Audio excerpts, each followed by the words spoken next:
Assalamualaikum warahmatullahi wabarakatuh. Terlebih dahulu saya kenalkan diri saya, nama Adi Putra. Ini keluarga saya.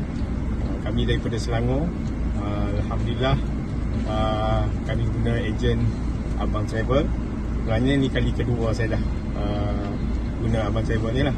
Cuma kali ni bawa family. Rasa bersyukur dan terima kasih banyak. Perjalanan semua Alhamdulillah baik, tip top. Servis bagus lah.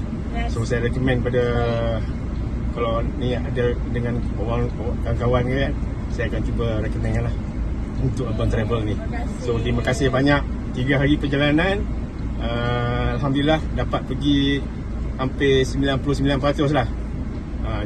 Syukur Alhamdulillah. Pergi 2 kali juga repeat. Tempat yang sama, dia satu tempat tu di Asiana Market. So Alhamdulillah, terima kasih pada pemandu kita, kerana dia pun banyak tolong kami. So mana kami nak pergi, semua tempat kami dapat pergi. Alhamdulillah. So terima kasih kepada tim Abang Travel. So semoga insyaAllah panjang umur kita jumpa lagi. Saya bagi 10 bintang. Itu saja. Terima kasih banyak. Terima kasih Abang Terima kasih Abang Travel.